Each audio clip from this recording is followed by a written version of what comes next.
जय हिंद दोस्तों। क्लास 10 में पढ़ने वाले सभी विद्यार्थी आप देख सकते हैं मेरे पास आ गया है आपका आंसर शीट। अर्थात कहने का मतलब है अभी आप लोग जो एग्जाम देकर आए हैं 100% आपका क्या सही है क्या गलत है आप लोग मिला लीजिए, ताकि आपको आने वाला समय में आपको ये पता लग जाएगा कि ऑब्जेक्टिव कितना मारे हैं और ऑब्जेक्टिव के अनुसार आप नंबर ऐड करके बता सकते हैं।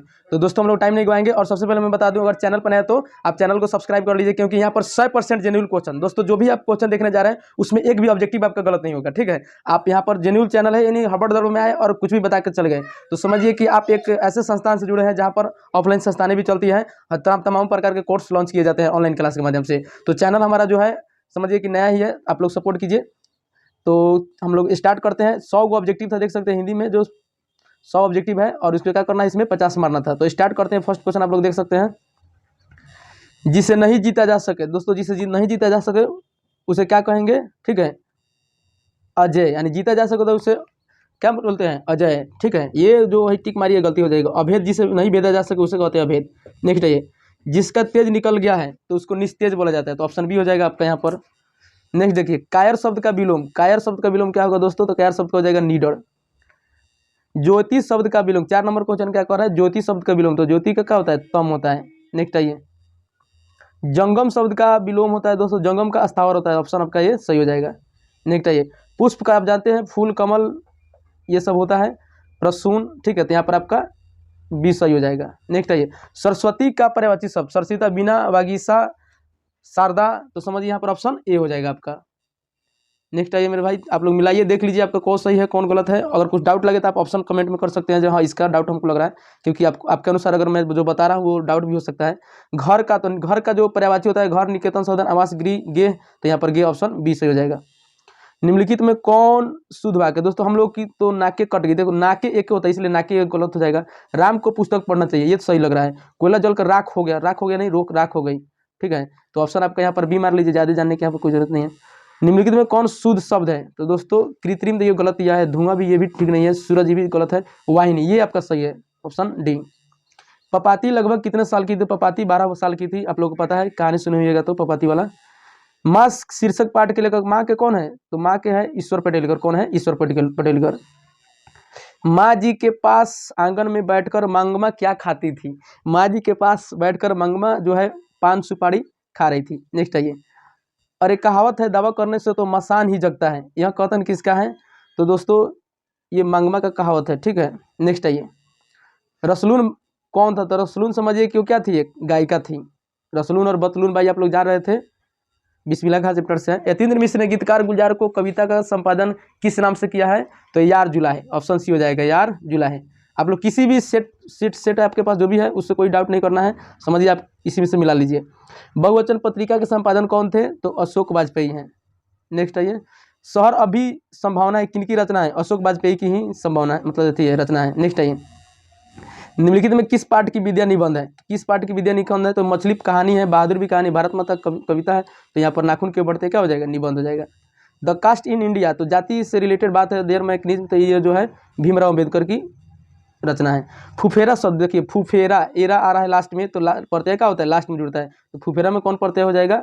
एरा। तो ऑप्शन सी हो जाएगा। नेक्स्ट आइए, पढ़ाकू शब्द में कौन सा प्रत्यय होगा? तो पढ़ाकू, आकू। तो पढ़ाकू में पढ़ जोड़ आकू, तो पढ़ाकू। तो ऑप्शन यहाँ पर आपका बी हो जाएगा, आकू प्रत्यय है। मानवता किस शब्द का उदाहरण है? तो दोस्तों आप जानते हैं शब्द में जो होता है रचना की दृष्टि से 3 गो, रूढ़, यौगिक और एक रूढ़। तो मानवता जो है दोस्तों यौगिक शब्द के उदाहरण हो जाएगा। खलिहान किस शब्द का उदाहरण है? तो खलिहान हम लोग जानते हैं देश, गांव का बात आता है खलिहान, तो ये देश शब्द हो जाएगा।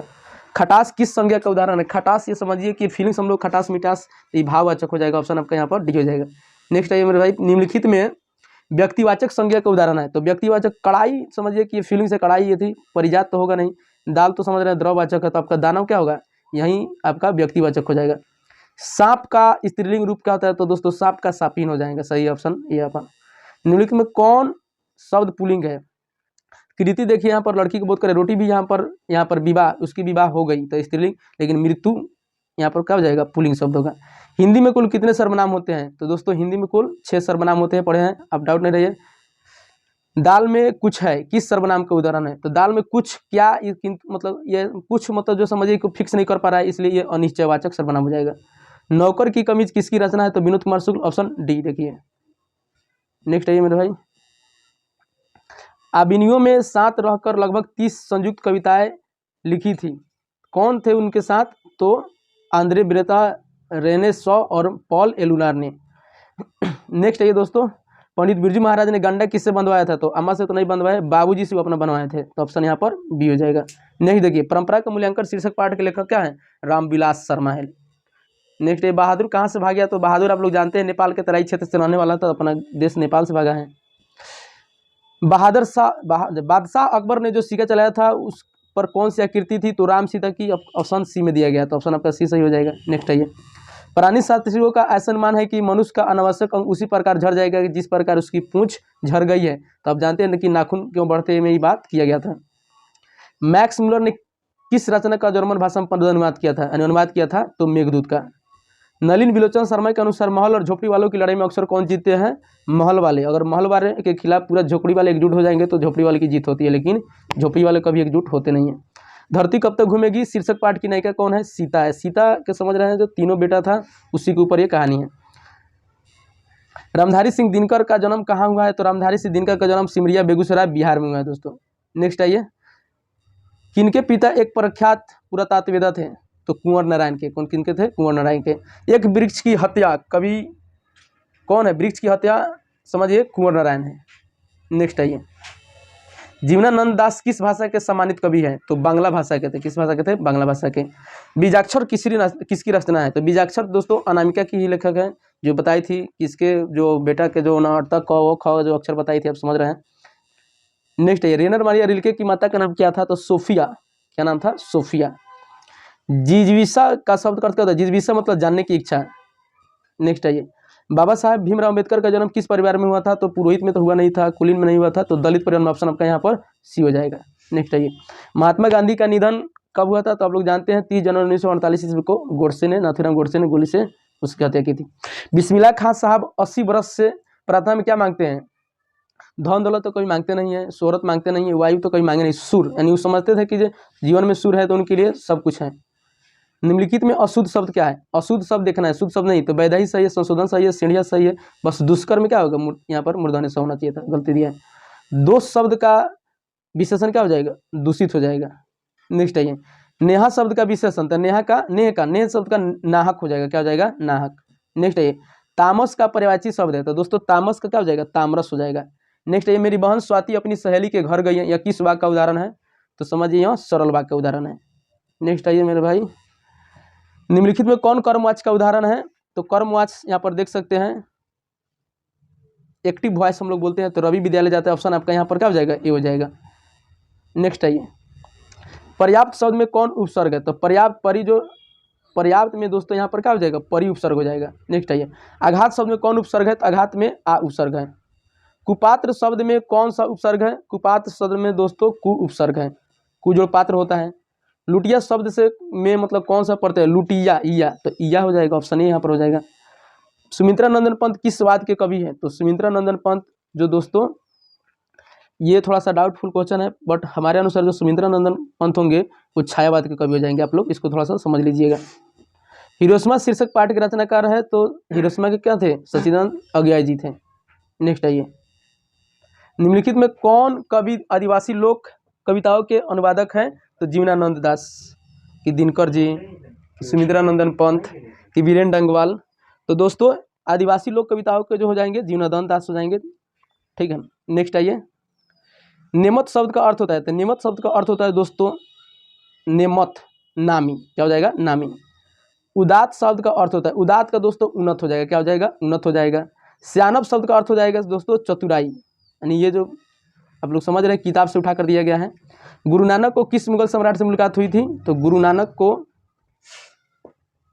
को जो मुलाकात, तो दोस्तों गुरु नानक जो मतलब हो जाएगा यहाँ पर, गुरु नानक किसकी मुलाकात हुई? तो अकबर से हुई थी। हाटक मैं देखहू भरा बसे अंग्रेजी माल, तो दोस्तों ये क्या है? प्रेमघन जी हैं, बद्रीनारायण चौधरी प्रेमघन, जो अपना भारत में बतलाया है कि क्या मतलब पूरा भारत विदेशी हो गया है। हस्तलिपि किसे कहते हैं? दोस्तों हाथ से लिखावट को हम लोग हस्तलिपि बोलते हैं। साखी मतलब क्या होता है? साक्षी मतलब गवाही, यानी। नेक्स्ट देखिए, निम्न में कौन पंचमा अक्षर है? पंचमा अक्षर यहाँ पर आप देख सकते हैं, टोटोडमे के पंचमा अक्षर यहाँ पर न है, तो ये हो जाएगा।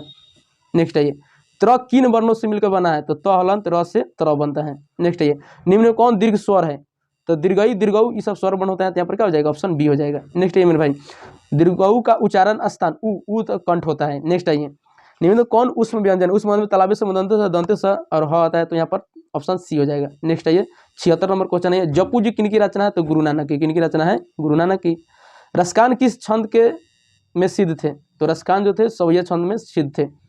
नेक्स्ट देखिए क्वेश्चन किसने जीर्ण जनपद नामक एक काव्य लिखा है जिसमें ग्रामीण जीवन के यथार्थवादी चित्रण है? तो बद्री नारायण चौधरी प्रेमगंज जी। नेक्स्ट आइए घनानंद किस भाषा में लिखते थे? ब्रज भाषा में। घनानंद किस भाषा में लिखते थे? ब्रज भाषा में। नेक्स्ट आइए मेरे भाई सुमित्रा नंदन पंत की माता का नाम क्या था? तो सुमित्रा नंदन पंत के माता का नाम सरस्वती देवी था। नेक्स्ट आइए निम्नलिखित में कौन शब्द विसर्ग संधि का उदाहरण है? तो मनोयोग देखिए मनोह जोड़ योग होता है, तो यह विसर्ग संधि का उदाहरण हो जाएगा। नेक्स्ट आइए मेरे भाई उपजोड़ इच्छा से क्या हो जाएगा? उपेक्षा देखिए अपेक्षा नहीं उपेक्षा, ऑप्शन बी यहाँ पर सही हो जाएगा। नेक्स्ट आइए नारायण का क्या हो जाएगा? नारायण, तो नार जोड़ अयन यानी नारायण, तो ऑप्शन यहाँ पर आपका बी हो जाएगा। नेक्स्ट आइए तद्धित, तो तद्धित का संधि विच्छेद बताना, तो तत् जोड़ हित कौन सा? ऑप्शन ए हो जाएगा। नेक्स्ट आइए राह खर्च शब्द का समास राह से खर्च नहीं होगा, राह में खर्च नहीं होगा, राह के लिए खर्च आपका यू सही हो जाएगा, तो ऑप्शन बी आपका सही होगा। शरणागत शब्द में कौन सा समास होगा? तो शरणागत शब्द में आपका हो जाएगा शरण से आगत, तो होगा नहीं, शरण को आगत, हाँ, तो ऑप्शन आपका सी हो जाएगा कर्म तत्पुरुष। समक्ष शब्द किस समास का उदाहरण है? तो समक्ष किसी के समझिए कि जो सामने पहुंच रहे हैं यानी समक्ष हो रहे हैं, तो ये अव्ययी भाव को डिनोट कर रहा है, तो ऑप्शन डी यहाँ पर हो जाएगा। दोपहर देखिए संख्या को डिनोट करने वालों को द्विगुणी समास बोला जाता है, तो यहाँ पर आपका ऑप्शन डी हो जाएगा। नेक्स्ट आइए गर्दन पर सवार होने यानी पीछे न छोड़ना, तो ऑप्शन बी हो जाएगा। होनहार बीरवान के होत चिकने पात, मतलब होनहार के लक्षण पहले से ही दिखाई देने लगते हैं, ना होता है कि तेज लड़का को चलते पहचान लिया जाता है, तो ये बात है। यह घर नवीन का यहाँ किस विशेषण का उदाहरण है? तो ये जो हो जाएगा गुणवाचक मतलब हो जाएगा। तो दोस्तों मैं एक बार और बता दूं, अगर चैनल पर आप समझिए कि नए विजिट कर रहे हैं तो कृपया चैनल को सब्सक्राइब कर लीजिए, क्योंकि कल परसों तरसों समझिए कि जो लगातार आपका एग्जाम होने वाला है सबका एनालिसिस इसी चैनल पर देखने को मिलेगा और 100% आपका समझिए सही मिलेगा। ठीक है, तो आप लोग चैनल को सब्सक्राइब कर लीजिए और आगे आने वाली जो भी क्लास होगी सब इसी चैनल से देखने को मिलेगा, अतः आप लोग इसको ज्वाइन कर लीजिए। अब देखिए 92 नंबर को स्थान भर कपड़ा यहाँ किस विशेषण का उदाहरण है? तो समझिए किसका है? सर्वनामिक विशेषण का। शाश्वत खाता होगा किस वर्तमान काल का उदाहरण है? तो शाश्वत खाता होगा तो समझिए कि सामान्य तो होगा नहीं, पूर्ण वर्तमान होगा नहीं, संदिग्ध संदेह तो खाता होगा, तो संदिग्ध यानी संदेह है और संभाव्य, तो संभावना व्यक्त करने की खाता होगा, तो संभाव्य वर्तमान, ऑप्शन आपका डी हो जाएगा। निम्नलिखित में कौन वाक्य अकर्मक क्रिया का है? तो सबसे फर्स्ट में जो अकर्मक क्रिया को डिनोट कर रहा है मनीष बिस्कुट खाता है। नेक्स्ट आइए खरगोश बिल से बाहर निकला इस वाक्य में कौन संप्रदान है? खरगोश बिल से देखिए से तो करण से होता है, अपादान से होता है, जो बिल से बाहर निकला है तो कहीं दूरी का उससे हो रहा है, तो अलगाव का बोध अपादान कराता है, तो ऑप्शन डी हो जाएगा। जिस छंद में 4 चरण और प्रत्येक चरण में सुर मतराए होते हैं उसे क्या कहते हैं? चौपाई कहते हैं। क्या बोलते हैं? चौपाई। नेक्स्ट आइए जहाँ वर्णों की एक या अनेक बार आवृत्ति हो वहाँ कौन सा अलंकार होता है? तो अनुप्रास होता है। कौन होता है? अनुप्रास। नेक्स्ट आइए मेरे भाई किसे हम वर्गीय व्यंजन कहते हैं? तो स्पर्श व्यंजन को। किसे कहते हैं? स्पर्श व्यंजन को। नेक्स्ट है 99 नंबर क्वेश्चन निम्न में कौन अल्पप्राण व्यंजन है? तो अल्पप्राण व्यंजन आप लोग जानते हैं, ऑप्शन यहाँ पर क्या हो जाएगा? बी यानी ब हो जाएगा। अब जानते हैं पहला तीसरा यानी तीसरा और पांचवा क्या होता है? अल्पप्राण व्यंजन होता है। निम्न में कौन महाप्राण व्यंजन है? तो आपका यहाँ पर ऑप्शन सी यानी ध हो जाएगा। तो दोस्तों इस प्रकार हमने आपका 100 ऑब्जेक्टिव करा दिया और आगे आप देख सकते हैं गद्यांश था जो काफ़ी समझिए कि अच्छा गद्यांश है, कोई ज़्यादा हार्ड गद्यांश नहीं है। यहाँ पर आप चाहिएगा तो एक से एक क्वेश्चन यहाँ से मिला कर लिख सकते हैं। दोनों में जो 2 गो गद्यांश है उसमें से किसी एक को चुनकर लिखना था। और क्वेश्चन आंसर देखिए आज़ादी का मौसम, जल संरक्षण, वर्षा ऋतु, और यहाँ पर व्यायाम पर लिखना था, चाहे अनुशासन, किसी एक पर आपको क्या करना था? लिख देना था। और यहाँ पर वार्षिक परीक्षा के हेतु अपने बड़े भाई के पास पत्र लिखना था, चाहे 2 मित्रों के बीच समान, भी ईजी था। यहाँ पर देख लीजिए 5 प्रश्नों का उत्तर देना है, कितना मतलब ईजी क्वेश्चन दिया है आप देख सकते हैं, बहुत ही अच्छा क्वेश्चन पूछा है। उसके बाद यहाँ क्या था? सब प्रसंग व्याख्या, किसी एक पर 5 नंबर का व्याख्या करना रहता है। तो काफ़ी इजी है, आप लोग का एग्जाम देखा जाए तो नॉर्मल ही है, कोई ज़्यादा हार्ड नहीं है। दोस्तों वीडियो आप लोगों को अच्छा लगा तो कृपया चैनल को सब्सक्राइब कर लीजिए। मिलते हैं अगले वीडियो में, तब तक थैंक यू, धन्यवाद। और जाकर आप लोग कल एग्जाम मैथ का है तो मैथ वाला वीडियो देखिए, इसमें हम लोग जो कमेंट डिस्क्रिप्शन में लिंक डाल दिए हैं। मिलते हैं अगले वीडियो में, थैंक यू, धन्यवाद।